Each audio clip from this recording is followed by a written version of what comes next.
السلام عليكم ورحمة الله وبركاته. Alhamdulillah Rabbil Alameen. As-salatu was-salamu ala Rasulillah wa ala alihi wa ashabi ajma'een.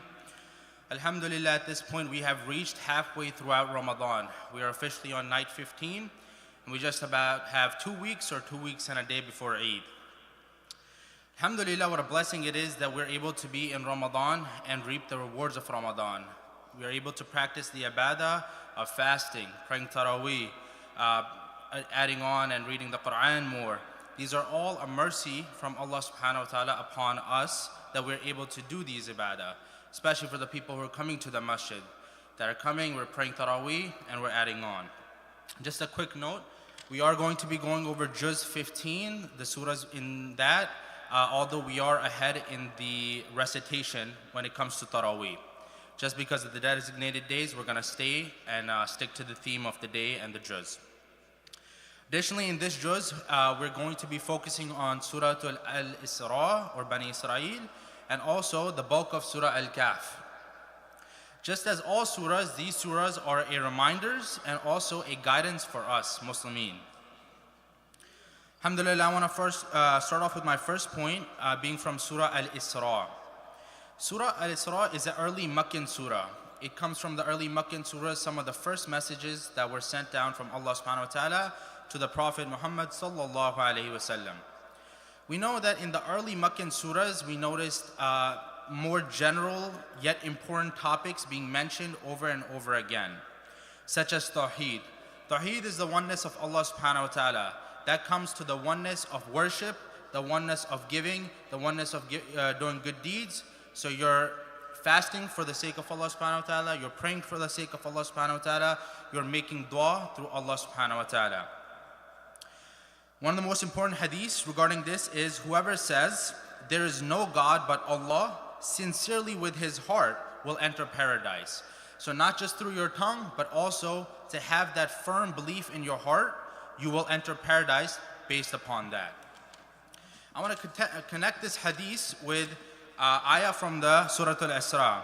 أعوذ بالله من الشيطان الرجيم وقضى ربك ألا تعبدوا إلا إياه وبالوالدين إحسانا. In the Quran, we know that we're commanded multiple times that we are decreed to worship Allah subhanahu wa ta'ala alone. But there's only one instance in the entirety of the Quran where this decree or this order is followed by another commandment in that same section. And the only time this has been mentioned is when Allah subhanahu wa ta'ala decrees that you bow down to Him and worship Him alone and honor your parents. This is one of the most important decrees because it often comes second, right below worship of Allah subhanahu wa ta'ala alone, Tawheed, which is the true foundation of our deen and our religion. And alhamdulillah, Allah subhanahu wa ta'ala used the word ihsan. وَبِالْوَالِدَيْنِ إِحْسَانًا.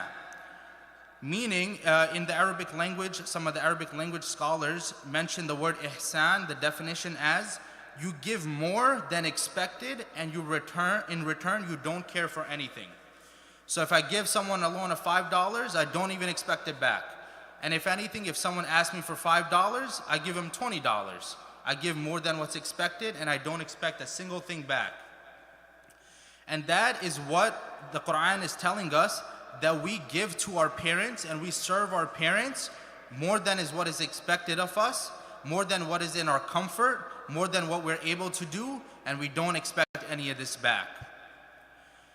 One of the things I want to mention, and the question I ask myself and I want all of us to ask, is that all the things that our parents have done for us, can we really ever repay them for the life they gave us, the things they have taught us, the way they have served us? Can we ever repay them back? I want to further on move to the point of when it's said that you don't even say uff to them when they get to their old age, that you don't show any form of irritation, because we know our parents, every time they see us that we get irritated by something we're doing for them, they say, khalas, leave it, no need for that.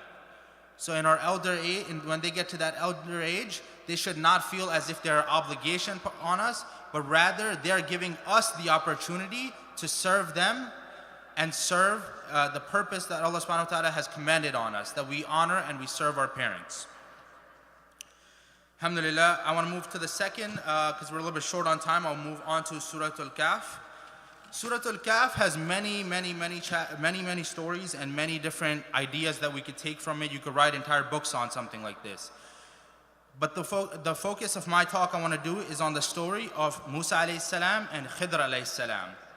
We're told in the Quran, not directly who Khidr is, this is found through the hadith, but Musa alayhi salam reached to Khidr on a journey and asked him to teach him knowledge that he is unaware of, that he does not know, this certain kind of knowledge. We know that Khidr alayhi salam was a prophet as well, so he had the guidance and he would get wahi from Allah subhanahu wa ta'ala. This story is one of the greatest and most important reminders to us when we look at the topic of qadr, the qadr of Allah subhanahu wa ta'ala. In this story, there's three events that take place. Musa and Khidr alayhi salam, they go out on a journey. Khidr alayhi salam mentions to Musa that you will not be patient with me. You will keep questioning my decisions and you won't be patient with me. And Musa says, no, I want to learn. I need this knowledge. This is something that's important to me. I won't intrude. In the first story, they reach a lake. In this lake, they don't have any money. Two of the most blessed people in this world, they're poor, they don't have money, they're going on a long journey, and they find these fishermen and they ask them, can you please get us across this lake on your boat? And the fishermen, they take them for free, no money, no charge. As they're going on their journey across the lake, Khidr alayhi salam goes down into the boat and takes his axe and digs a tiny little hole. This hole is just small enough that it lets water in and causes structural damage to the boat, but you could still get across to the other shore. So Khidr does this, and at the end of their journey, they get off the boat, and Musa alayhi salam, out of anger and frustration, goes, what was that for? Why did we do this? These people have given us a free ride. They have done us a good deed. Why are we doing this to them? Their boat is gone. Their boat is no good now. They have to repair this. And Khidr alayhi salam said, I told you, you won't be patient with me. So he says, okay, you know what? You're right. You told me this. Let me be patient. Let's keep going. And just moments after, Khidr alayhi salam takes that very axe and strikes a child and kills him. There are a group of children. He kills him. And Musa alayhi salam, in that very instant, just before he told them, be patient, Musa alayhi salam forgets that and gets angry again and frustrated, goes, why would you do that? That's an innocent life we have just taken. And Khidr says, again, you're not being patient, you're telling me what to do, or you're questioning what I do. I told you not to do this. And Musa alayhi salam says, okay, you know what, that's fine, khalas, I won't ask you again. I'll even put a stipulation on myself that the next time I ask you or question you, that I don't trust you, that you can leave me, you don't have to teach me anymore. The story continues and they reach a town. At this time, in the customary actions, and even today, we are told that when a wayfarer or a passerby comes by, you give them the necessities, a place to rest, bread, water, just so they could survive, right? They could get by on their journey. Musa alayhi salam and Khidr alayhi salam reached this town, and the people are so greedy that they don't even give them the basics. This at that time was shown as the basic moral that have, whether you're Muslim or non-Muslim. And these people would not give even bread or water to Musa alayhi salam or Khidr. So Musa alayhi salam and Khidr got up and started walking out. As they were walking out, there was a part of the wall of this town which was buried in rubble. And Khidr alayhi salam quickly went and fixed this wall. He put the wall back up, cleared the area of any rubble, and it was fine. And at this time, Musa alayhi salam once again snapped. He said, why would we do this? At least ask for repayment for food. Ask them, hey, we fixed your wall, give us food. And Khidr alayhi salam said, that's done, khalas, done. We're not doing this anymore, sit down with me. I'm gonna teach you why I did any of this.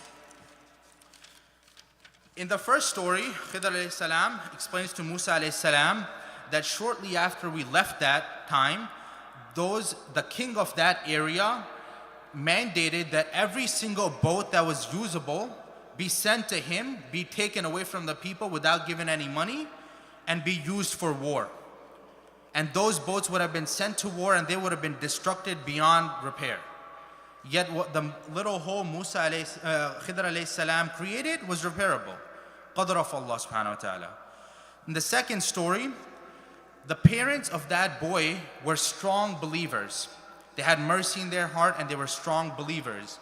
And the qadr of Allah subhanahu wa ta'ala said that that boy would be so disobedient beyond belief that he would lead his parents astray from the deen of Islam, that he would guide them away. So Allah subhanahu wa ta'ala commanded that that child be taken away and killed by Khidr, and that those parents would be rewarded with a son that is much more obedient and much more obedient to Allah subhanahu wa ta'ala. And in that third story, that rubble, underneath the rubble was a treasure buried by a father who had passed away. And he left behind 2 sons and a widow. And that widow made dua for decades on forward, decades at a time. But Allah subhanahu wa ta'ala had deemed that when those boys got older and they reached a mature age, that they would be able to access that treasure. These yatim, they would be able to access that treasure and live their life when they come to the right age. So the main thing we take away from all 3 of these stories is the qadr of Allah subhanahu wa ta'ala. The true firm belief that no matter what happens, good and especially the bad, that Allah subhanahu wa ta'ala is going to set something up for my own success. And we need to have this firm belief. In the world we live in, we tend to forget about things.